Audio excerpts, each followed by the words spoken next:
Cluster ఒక దీని కింద పెట్టించి కాంట్రాక్ట్ వీటన్నిటి మీద కూడా ఆల్రెడీ వాళ్ళు చేసిన వర్క్ల మీద కొంత ఎంక్వైరీలు జరుగుతున్నాయి. జరిగాక ఇది స్టార్ట్ చేస్తాం.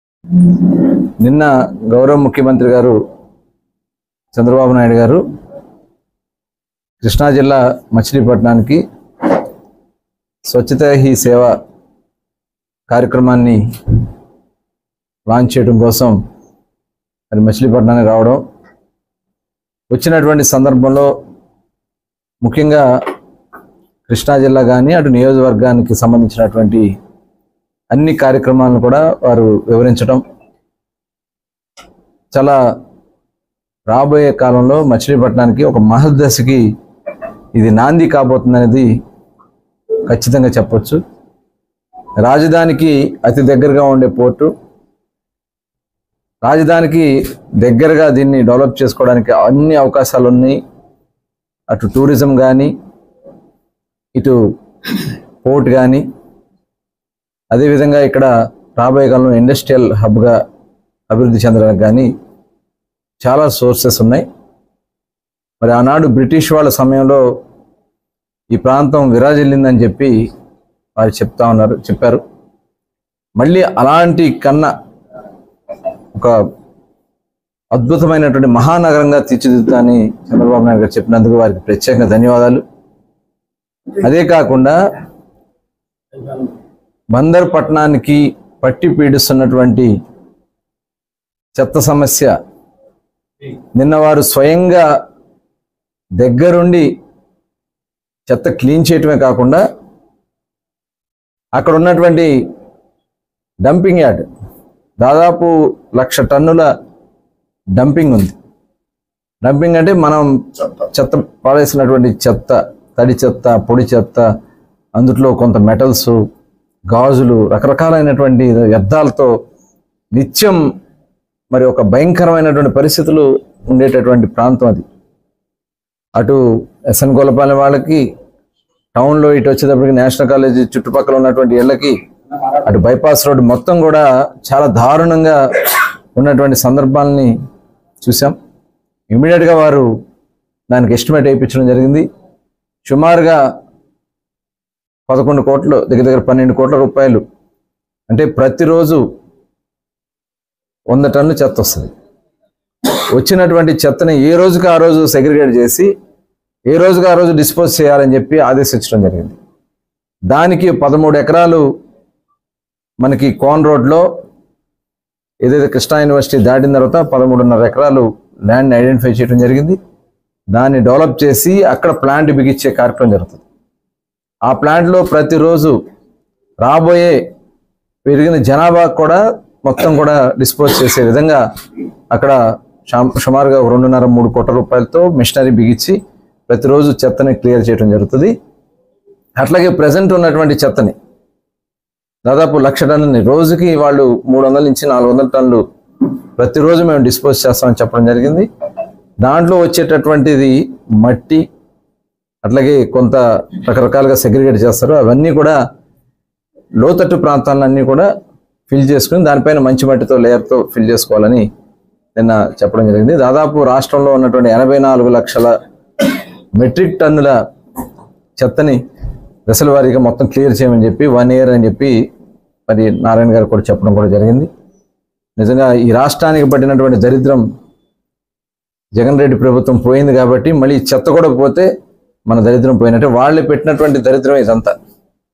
అట్లాగే డ్రైనేజ్ సమస్య ప్రధానంగా మచిలీపట్నానికి తర్వాత ఎన్నో సంవత్సరాలుగా డ్రైనేజ్ సమస్య ఉంది. దాని మీద లాస్ట్ గవర్నమెంట్లో మేము దాదాపు 100 కోట్ల రూపాయలతో డ్రైన్ల పనులు స్టార్ట్ చేస్తే అవి నిలుపుదల చేశారు. మళ్ళీ దాన్ని కంటిన్యూ చేయమని చెప్పి ముఖ్యమంత్రి గారు చెప్పడం జరిగింది.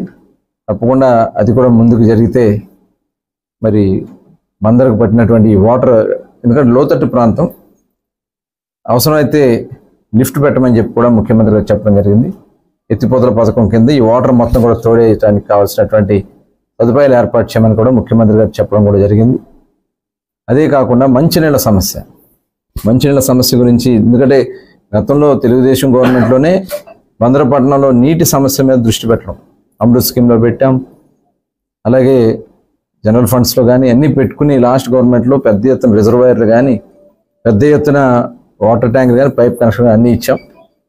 రూరల్స్లో ఉన్నటువంటి ఈ సమస్య కూడా తీరాలంటే మొత్తం ప్రెషర్ అంతా వాళ్ళ తరగటూరు సమ్మర్ స్టోరేజ్ ట్యాంక్ మీద పడింది. దాన్ని కొద్దిగా డైవర్ట్ చేస్తే దానికోసం యాదాద్రి దగ్గర ఒక ల్యాండ్ ఐడెంటిఫై చేసాం, దాన్ని ఎక్వైర్ చేయడానికి. అలాగే మనకి మంగినపూడి సైడ్ కూడా ఒక ల్యాండ్ కావాలని అడుగుతుంది జరిగింది. ఈ 2 ల్యాండ్స్ కూడా ఎక్వైర్ చేయడానికి కావాల్సినటువంటి కార్యక్రమాలు చేయమని చెప్పడం జరిగింది. ఏదైతే మనకి జలజీవన్ మిషన్ కింద 220 కోట్లు దగ్గర 210 కోట్లు శాంక్షన్ అయి ఉన్నాయి. దానికి కావాల్సినటువంటి కార్యక్రమాలన్నీ కూడా ఇమీడియట్గా టెండర్లకు చేసి టేకప్ చేసి చేయమని చెప్పడం కూడా జరిగింది. అదే కాకుండా మరి ముఖ్యంగా మనకున్నటువంటి ప్రధానమైనటువంటి వనరులు ఇక్కడ ఉపాధి కలగడానికి అవకాశం ఉన్నటువంటి మచిలీపట్నం బీచ్ని ఒక సర్క్యూట్ టూరిజం కింద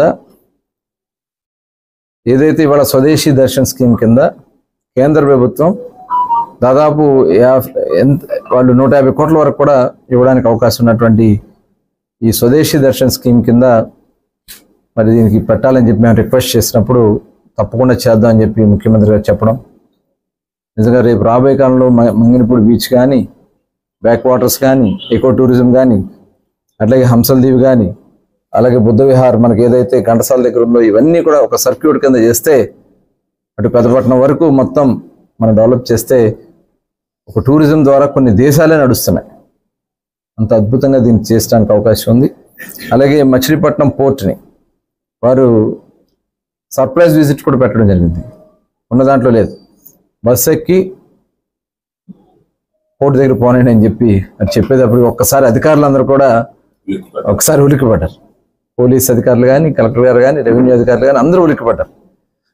వారు అక్కడికి వెళ్ళి స్వయంగా చూసి అక్కడ ఉన్నటువంటి అన్నీ కూడా ఇమ్మీడియట్గా కరెక్ట్ చేయమని చెప్పి దాన్ని ఇమ్మీడియట్గా 2025 డిసెంబర్ నాటికల్లా బందరు పోర్టుని ప్రారంభోత్సవం చేసుకోవాలని చెప్పి ముఖ్యమంత్రి గారు చెప్పడం కూడా జరిగింది.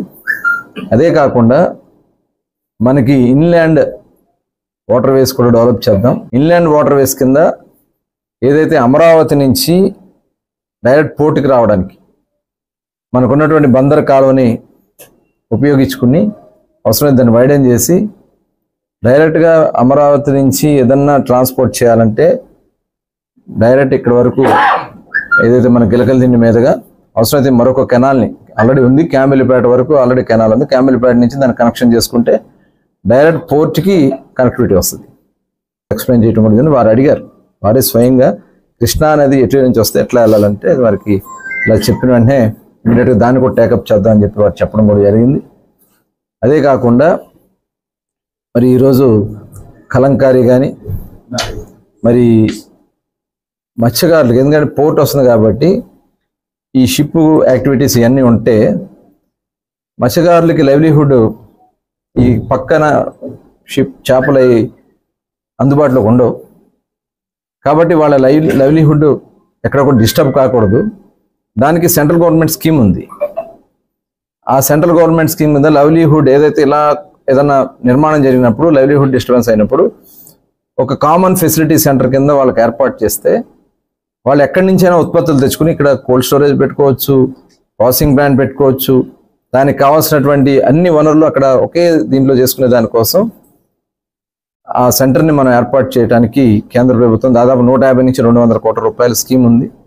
వారికి చెప్పిన వెంటనే రాష్ట్ర ప్రభుత్వం నుంచే దానికి ఇమ్మీడియట్గా ప్రాధాన్యత కింద తీసుకుని పంపిద్దామని చెప్పి కూడా ఎంపెడాలో ఉంది. ఇది ఎంపెడా నుంచి మనం తెచ్చుకుంటే బాగుంటుందని చెప్పి నేను ఇమ్మీడియట్గా ఫాలోఅప్ చేస్తాను ముఖ్యమంత్రి గారు కూడా చెప్పడం కూడా జరిగింది. అదేవిధంగా మనం మచిలీపట్నంలో ఆంధ్ర జాతీయ కళాశాల కొంతమంది కబంధ హస్తాల్లో ఇవాళ ఒకప్పుడు విరాజిల్లింది. ఆ నేషనల్ కాలేజీలో అద్భుతాలు జరిగినాయి, నా కళ్ళ ముందే చాలా జరిగినాయి. ఎందుకంటే అక్కడ ఆడిన రంజిత్ ట్రోఫీలో అజారుద్దీన్ గారు మా చిన్నతనంలో రంజిత్ ట్రోఫీ పెడితే మేము అందరూ వెళ్ళాం. 5 రోజులు టెస్ట్ మ్యాచ్, 2 సెంచరీలు కొట్టాడు ఆయన. ఇక్కడ ఇమ్మీడియట్గా ఇండియన్ టీంలో ఆయన సెలెక్ట్ అవడం కూడా జరిగింది. అట్లాగే మన జాతీయ జెండా రూపకర్త పింగళి వెంకయ్య గారు కూడా జాతిపిత మహాత్మా గాంధీ గారు ఇక్కడ 2 సార్లు వచ్చినప్పుడు ఇక్కడే నైట్ టైం బస్ చేశారు. అది ఎందుకంటే స్వతంత్ర ఉద్యమం కోసం ఏర్పడినటువంటిది నేషనల్ కాలేజీ, దాంట్లోనే ఆయన బస్ చేశారని మరి పింగళి వెంకయ్య గారు వారికే స్వయంగా జెండా రూపకల్పన చేసి ఇచ్చారని కూడా చరిత్ర చెప్తా ఉంది. అటువంటి కాలేజీని కాపాడుకోవాల్సినటువంటి బాధ్యత, నైతిక బాధ్యత ప్రతి ఒక్కరికి ఉంది. 300 ఎకరాల పైన ఆస్తులు ఉన్నాయి. బందరపట్నంలోనే నేషనల్ కాలేజ్ కానీ దాని పరిసరాల్లో కానీ దాదాపు ఒక 80 ఎకరాలు ఉంది ల్యాండ్. ఏదైనా కానీ నిరుపయోగంగా ఉంది. ప్రజల కోసం, ఉపయోగం కోసం ఆనాడు మరి ముట్నూరి కృష్ణారావు గారు కృష్ణపత్రిక, అట్లాగే కొప్పలి హనుమంతరావు గారు, మన ఆంధ్ర బ్యాంక్ వ్యవస్థాపకులు భోగరాజు పట్టాభి సీతారామయ్య గారు, వీళ్ళందరూ కలిసి ఆ రోజున దాన్ని ఏర్పాటు చేయడానికి కారణం. వారెవడో ఒకడు వచ్చి మా కుటుంబం ఉంది అని చెప్పి లాక్కుంటే అది అందరి దగ్గర డబ్బులు పోగు చేసి నిర్మాణం చేసినటువంటిది, ఏ కుటుంబానికి సంబంధించింది కాదు అది. ఆయన కూడా పిల్లలు లేరు, కొప్పల హనుమంతరావు గారికి కూడా పిల్లలు లేరు. ఆయన వారసుడు అని చెప్పి ఒక దుర్మార్గుడు వచ్చి ఇవాళ ఏదైతే అమ్మాయి జత్వాని కేసులో 5వ ముద్దాయిగా ఉన్నటువంటి వ్యక్తి వచ్చి సంవత్సరాలుగా దోచుకుంటుంటే ఇక్కడ ఉన్నటువంటి నాయకులు వాళ్ళకి సపోర్ట్ చేస్తా ఉంటే ఎంతకంటే సిగ్గుచేటు ఇంకొంటుంటుందా? ఫైట్ చేద్దాం, ఫైట్ చేశాం. గతంలో కూడా నేను మళ్ళీ ఫైట్ చేస్తాం. ముఖ్యమంత్రి గారు నేను హామీ ఇచ్చారు, గవర్నమెంటే ఆ కాలేజీ టేకప్ చేస్తుందని చెప్పి కూడా ముఖ్యమంత్రి గారు చెప్పడం బందరపట్నానికి ఒక మహర్దశకి అక్కడి నుంచి టర్నింగ్ పాయింట్. అక్కడే గ్లోబల్ క్యాపబుల్ సెంటర్ అనే ఒకటి ఇవాళ కొత్త కాన్సెప్ట్, ఇది గ్లోబల్ క్యాపబిలిటీ సెంటర్ అనే ఒక కాన్సెప్ట్తో ఒక రీసెర్చ్. ఎందుకంటే మచిలీపట్నం రేపు రాబోయే కాలంలో క్రిటికల్ మైనింగ్కి సంబంధించి, అంటే సముద్రంలో భూగర్భం లోపల క్రిటికల్ మైనింగ్ ఉంది, భవిష్యత్ తరాలకు ఉపయోగపడే దాని మీద రీసెర్చ్ సెంటర్ని ఈ క్యాపబిలిటీ సెంటర్లో కొన్ని పేటెంట్స్ కూడా మనం ఇక్కడ ఇంతవరకు ఇండియాలో పేటెంట్స్ చాలా తక్కువ ఉన్నాయి. ఆంధ్రప్రదేశ్లో చాలా ఏళ్ల మీద లెక్క పెట్టవచ్చు పేటెంట్స్. ఆ పేటెంట్స్ని పొందే విధంగా ఈ సెంటర్ని ఇక్కడ ఏర్పాటు చేయమని చెప్పి మనం రిక్వెస్ట్ చేస్తే ఖచ్చితంగా చేద్దామని చెప్పి వారు కూడా చెప్పడం జరిగింది. దానికి కావాల్సినటువంటి అవసరాలైన పర్మిషన్స్ అన్ని కూడా ఇస్తామని చెప్పి కూడా వారు చెప్పడం జరిగింది. ఇమీడియట్గా అతి త్వరలోనే గ్లోబల్ క్యాపబుల్ సెంటర్, ఎందుకంటే అమరావతికి 1 అవర్లో మన ఎయిర్పోర్ట్కి వెళ్ళొచ్చు కాబట్టి ఈ సెంటర్ చాలా ఉపయోగపడుతుంది. ఇటు మనకి పోర్ట్ కూడా వస్తుంది కాబట్టి మినరల్స్ అన్ని కూడా ఇటు నుంచి మనం ఎక్స్పోర్ట్ ఇంపోర్ట్స్ చేసుకునే దానికి అవకాశం ఉంది కాబట్టి ఇక్కడ అది ఏర్పాటు చేయడానికి వారు కూడా సమ్మతించినందుకు వారికి ప్రత్యేకంగా ధన్యవాదాలు తెలియజేస్తా ఉన్నాను. ఇవాళ ఇవన్నీ కూడా ఇంత అద్భుతంగా చేసే అవకాశం ఇవాళ వచ్చింది. మున్సిపాలిటీకి ఇవాళ మొన్న ఒక 5.5 కోట్లు వచ్చినాయి. ఈ 5 సంవత్సరాల్లో నాకు తెలిసి ₹1 రాల. 71 కోట్ల రూపాయలు కేంద్ర ప్రభుత్వం అమృత్ స్కీమ్ కింద పంపిస్తే మ్యాచింగ్ ఫండ్ పెట్టాల్సి వస్తే కనీసం మున్సిపాలిటీలో తీర్మానం చేసి పంపలేదండి. మరి పేరు నాని గారు వాళ్ళు వచ్చి సోకాళ్ళు మాజీ మంత్రి మాట్లాడతాడు, 71 కోట్ల రూపాయలు అమృత్ స్కీమ్ కింద మచిలీపట్నానికి వస్తే మీరు మచిలీపట్నం మున్సిపాలిటీలో ఎందుకు తీర్మానం చేయలేకపోయారు? చేతగాని దద్దమ్మలు కాక ఇంకేమనాలి మిమ్మల్ని? మీరు తీర్మానం చేసి పంపించండి, ప్రభుత్వం నిర్ణయం తీసుకుంటుంది. ఇవాళ మళ్ళీ దాన్ని మనం రివైవ్ చేయాల్సి వస్తుంది. ఖచ్చితంగా రేపు ఆ 71 కోట్లు వచ్చేయడానికి తప్పకుండా కృషి చేస్తాం. ఇప్పుడు ఒక 5.5 కోట్లు మొన్న రిలీజ్ చేశారు, మరొక 5.5 కోట్లు ఒక 2-3 రోజుల్లో రాబోతున్నాయి. ఇవి కాకుండా 15th ఫైనాన్స్లో ఇంకొంత దాదాపు 16-17 కోట్లు ఇమ్మీడియట్గా మనకి ఒక 1-2 నెలల్లోపు మచిలీపట్నానికి వస్తే వచ్చిన దాంతో ఇవాళ నిన్న ముఖ్యమంత్రి గారు ఇచ్చిన హామీ ప్రకారం ఎక్కడైతే డ్రైనేజ్ ఇమ్మీడియట్గా టేకప్ చేయాలో అవి కంప్లీట్ చేస్తాం. రోడ్లు ఎక్కడెక్కడ గుంతలు అన్నీ కూడా దారుణంగా ఉన్నాయి, అవన్నీ కూడా కంప్లీట్ చేస్తాం. ఇవాళ ఏదైతే మనకి ఎన్ఆర్జీఎస్ ఫండ్స్ కింద 30 కోట్లు ఉన్నాయో ఆ 30 కోట్లతో గ్రామాల్లో అన్ని రోడ్లు కూడా కంప్లీట్ చేస్తాం. మచిలీపట్నానికి ఒక న్యూ ఫేస్ తీసుకొస్తాం, ఫేస్ లుక్ తీసుకొస్తాం అని కూడా మరి ఈ సందర్భంగా తెలియజేస్తాం. ముఖ్యమంత్రి గారు ఏదైతే మాకు ఆదేశాలు ఇచ్చారో ఆదేశాల ప్రకారం మచిలీపట్నాన్ని ఒక మహానగరంగా తీర్చిదిద్దే దాంట్లో అందరం కూడా కృషి చేస్తామని ముఖ్యమంత్రి గారికి ప్రత్యేకంగా ధన్యవాదాలు. ఎందుకంటే ఫస్ట్ టైం వారు చేసినటువంటి కార్యక్రమాల్లో ఒక సర్ప్రైజ్ విజిట్లకి ఇక్కడి నుంచే మరి నాంది పలకడం మాకు చాలా ఆనందంగా ఉంది. ఎందుకంటే ఆ రోజు అమరావతికి ఆ రోజున ఉద్యమం జరుగుతున్న సమయంలో ఫస్ట్ టైం మచిలీపట్నం వచ్చి జోలు పెట్టారు. ఆ ఉద్యమం మహా ఉద్యమమై ఇవాళ మళ్ళీ తిరిగి అమరావతి రాజధానిగా నిలబడింది. ఇవాళ మచిలీపట్నానికి తొలిసారి ముఖ్యమంత్రిగా ఫీల్డ్ విజిట్స్కి వచ్చి ఇంత అద్భుతంగా కార్యక్రమం చేసింది ముఖ్యమంత్రి గారు. ధన్యవాదాలు. దీనికి ఇంత పెద్ద ఎత్తున విజయవంతం చేయడానికి కారణమైనటువంటి కలెక్టర్ గారికి, ఎస్పీ గారికి, అధికారులందరికీ కూడా ప్రత్యేకంగా ధన్యవాదాలు తెలియజేస్తాను. అందరూ కూడా కమ్యూనిటీ హాల్స్కి నిన్న రోల్డ్ గోల్డ్ కూడా, అది కూడా ఎంఎస్ఎంఈ వారిని కూడా రిక్వెస్ట్ చేసిన ఎంఎస్ఎంఈ సిడిపి ప్రోగ్రామ్ కింద మనకి 30 కోట్లు. ఎందుకంటే దీని మీద స్కిల్ బిల్డింగ్ జరగాలి. ఎందుకంటే గోల్డ్ కవరింగ్ పరిశ్రమలో మనకు చిన్నతనం తెలుసు, కట్టుడితో స్టార్ట్ అయింది. అంటే ఎత్తుల మీద కట్టు కట్టేవాళ్ళు, రాగి మీద కట్టు కట్టేవాళ్ళు. ఆ తర్వాత బంగారంతో కవరింగ్ వచ్చింది, ఇప్పుడు యాసిడ్లతో కవరింగ్ వచ్చేస్తుంది. అట్లాగే ఇంజెక్షన్ మౌల్డింగ్స్ వస్తున్నాయి. ఇవాళ ఇవన్నీ కూడా టెక్నాలజీని మారుతున్నటువంటి పరిస్థితుల్లో క్యాడ్ డిజైనింగ్ ఇదివరకు లాగా మనం రాసుకుంటారు లేవు. మన వాళ్ళు ఇదివరకు ఆకురాలతో రాసేవాళ్ళు, ఇవాళ ఆ పరిస్థితి లేదు. ఫాస్ట్ అయిపోయింది, డిజైన్ లేటెస్ట్ వచ్చేస్తున్నాయి. కాబట్టి ఆ క్యాడ్ డిజైనింగ్ నేర్చుకోవాలి, దాన్ని ఇంప్లిమెంట్ చేయాలి. ఇవన్నీ కూడా చేస్తూ ఇవాళ మనకి పోటీ కూడా పెరిగింది. చైనా, కలకటా, రకరకాల మార్కెట్ నుంచి, బాంబే మార్కెట్ నుంచి ఇవన్నీ వస్తున్నాయి. కాబట్టి రీసెర్చ్ జరిగి మళ్ళీ మనం ఇలాంటి జరగాలి. కాబట్టి ఒక 30 కోట్ల రూపాయలు ఇవాళ సెంట్రల్ గవర్నమెంట్ స్కీమ్లో ఎంఎస్ఎంఈ సిడిపి కింద పెట్టించి దాని ద్వారా 75-25 అంటే 75% సెంట్రల్ గవర్నమెంట్ ఇస్తుంది, 25%లో ఒక 10% ఈక్విటీ కింద మనం గ్యాదర్ చేసుకోవచ్చు. అంటే లోకల్లో ఉన్నటువంటి పెద్దలు కూడా దాంట్లో షేర్ కింద పెట్టుకోవచ్చు. ఈక్విటీ కింద పెట్టుకుంటే ఒక 15% రాష్ట్ర ప్రభుత్వం ఇస్తే అది కూడా పెద్ద రాష్ట్ర ప్రభుత్వం భారం పడదు. ఇప్పుడు నేను చెప్పినటువంటి అన్ని స్కీమ్స్ కూడా రాష్ట్ర ప్రభుత్వం మీద భారం పడే కాదు, అవి రాష్ట్ర ప్రభుత్వం సపోర్ట్ ఉంటే సరిపోతుంది. దానికోసం ముఖ్యమంత్రి రిక్వెస్ట్ చేస్తే వారు అన్నిటికీ ఓకే చేశారు. త్వరలో ఇవన్నీ కూడా చేసుకెళ్తూ ఇండస్ట్రీస్ కూడా ఇవాళ మనకి 6,000 ఎకరాలు ఏదైతే ప్రభుత్వ రెవెన్యూ భూమి, అది సాల్ట్, అప్పుడు ఆ సాల్ట్ ఫ్యాక్టరీ కూడా జరిగింది. కాబట్టి ఆ సాల్ట్ ఫ్యాక్టరీని కూడా ముఖ్యమంత్రి గారు నేను చెప్పడం జరిగింది. ఆ ఏరియాను కూడా మనం రెవెన్యూ హ్యాండ్ ఓవర్ చేసుకుని లీగల్ డిస్ప్యూట్స్ ఉంటే వెంటనే క్లియర్ చేసి సిఆర్జెటీకి సంబంధించి ఏమైనా ఇబ్బందులు ఉన్నా కూడా కేంద్ర ప్రభుత్వం మాట్లాడి ఒక ఇండస్ట్రియల్ హబ్ కింద ఆ ప్రాంతాన్ని డెవలప్ చేద్దామని కూడా నేను ముఖ్యమంత్రి గారు చెప్పడం జరిగింది. త్వరలో ఆ కార్యక్రమాన్ని కూడా మరి చేసుకుంటూ ముందుకెళ్దామని మరొకసారి దీన్ని సహకరించిన ప్రతి ఒక్కరు, ముఖ్యంగా మీడియా సోదరులందరూ కూడా మనస్ఫూర్తిగా ధన్యవాదాలు తెలియజేస్తాను. గవర్నమెంట్ ల్యాండ్ ఒక 30 ఎకరాల చిల్లర ఉంది. తర్వాత పట్టా ల్యాండ్స్ కొంత ఉంది, అది రోడ్డుకి సంబంధించింది. అవి కూడా ఇమీడియట్ గా కలెక్టర్ గారికి చెప్పి ఇమీడియట్ క్లియర్ చేయడం జరిగింది. అక్కడ పట్టా అది రెవెన్యూ అధికారులు వాళ్ళ నిబంధనల ప్రకారం వాళ్ళు చేయకపోతే ఆటోమేటిక్ గా క్యాన్సిల్ అయిపోతుంది. ఆటోమేటిక్ గా ఇప్పుడు ఏదైనా, ఇప్పుడు మనం ఇల్లు కట్టుకున్నాం, గవర్నమెంట్ ఒక ప్రాజెక్ట్ పెడతామని మన ముందుకు వచ్చినప్పుడు గవర్నమెంట్ ల్యాండ్ ఇస్తుంది, దానికి నిర్దిష్టమైనటువంటి నియమాలు పెడతారు, నిబంధనలు పెడతారు. ఆ నిర్దిష్టమైన నిబంధనల ప్రకారం వాళ్ళు ఫాలో అవ్వకపోతే ఆటోమేటిక్ క్యాన్సిల్ అవుతుంది. ఇందుకు నువ్వు మీరు మేము కాదు, దీంట్లో అది అధికారులకి.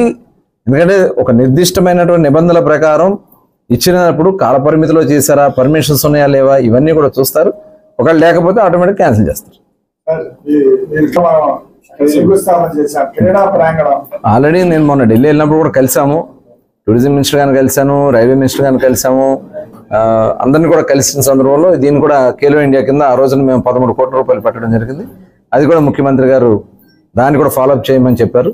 దాంతోపాటు అతి ముఖ్యమైనది రైల్వే లైన్ కూడా. మొన్న కూడా మేము వెళ్ళి రైల్వే మినిస్టర్ గారిని కలిసినప్పుడు ఆయన డీటెయిల్గా చూసారు, చక్కగా ప్లాన్ దగ్గర పెట్టి కూర్చుని ఆయన ఎటు వస్తుంది, ఇక్కడి నుంచి ఎంత డిస్టెన్స్ అన్ని కూడా ఆయన చూసుకున్నారు. మరి నిన్న ముఖ్యమంత్రి గారు కూడా రాష్ట్ర ప్రభుత్వం నుంచి ప్రపోజల్ పంపిస్తా ఉన్నారు. అంటే ఫేజ్ మేనర్, ఇప్పుడు నర్సాపురం నుంచి మచిలీపట్నం రావాలి, అదంటే కొత్త లైన్ వేయాలి. మచిలీపట్నం ముందు రేపల్లి ముందు ఒకటి కలిపేస్తే కొంతవరకు దానికైతే ఇమీడియట్గా అయిపోద్ది అంటారు. రేపల్లి నుంచి బాపట్ల కూడా కలిపితే ఈ 3 లైన్లు కలిపితే విజయవాడకి 150 కిలోమీటర్స్ డిస్టెన్స్ మనకు కలిసి వస్తుంది. కలకటా టు చెన్నై వెళ్ళే ట్రైన్స్లో 150 కిలోమీటర్స్ డిస్టెన్స్ కలిసి వస్తుంది. తద్వారా రేపు గూడ్స్ కానీ, రేపు పొద్దున ప్యాసింజర్ ట్రైన్స్ కానీ, ఇటు పోర్ట్ కానీ అన్ని కూడా డెవలప్ అవడానికి అవకాశం ఉంటుంది. దాన్ని కూడా ముఖ్యమంత్రి గారు నిన్న మరి రాష్ట్ర ప్రభుత్వం నుంచి ప్రపోజల్స్లో ముందు సపోర్ట్ చేస్తామని చెప్పినందుకు వారికి కూడా దీనికి కూడా ప్రత్యేక ధన్యవాదాలు.